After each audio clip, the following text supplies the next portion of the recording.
ışkındırayım hele. Kolay şahit alakar.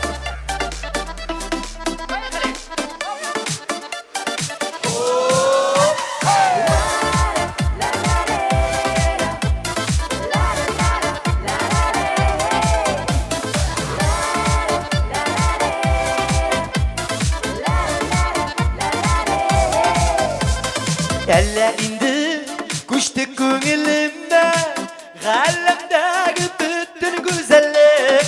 Günde senin kilvegini süyen irken divegini, kütte köngül şulay dizedim. Ömürge sayılagan yarın bitsin, şan kisegim birden birimisin. Yattı suyuk hislerimiz, bəxit bulup ürünüsün.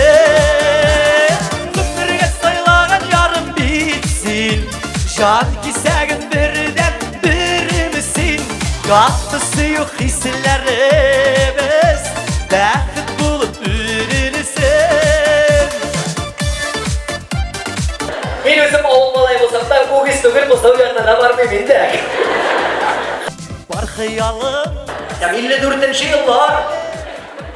İşigin 54. yıllar.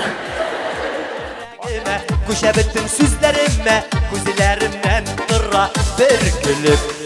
Ömürge sayılagan yarın Ne şaşıldı? Cin can cung cin can cin. Sana duralım ya. Ya oğlum da resmen taşabiliyorum naşar tügül. Olarının napravleriyle bizge tabat bile.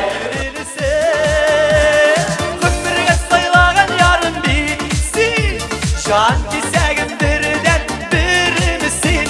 Yattı suyuk hislerimiz. İlk oğlumdan gitmedim denizle. Yani bu abimizden daha bilemez.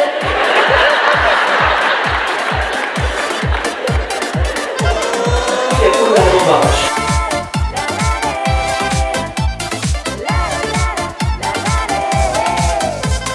Sabı gibi kıyam gözümün, dünya cennet bulup görüne.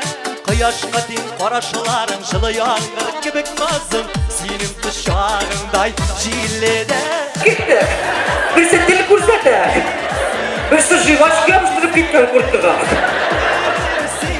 Yattı suyuk hislerimiz, bəxit bulup ürünüsün. Ömürge sayılagan yarın bitsin, şan kisegimdir. Yattı suyuk hislerimiz, bəxit bulup ürünüsün. Yattı suyuk hislerimiz, bəxit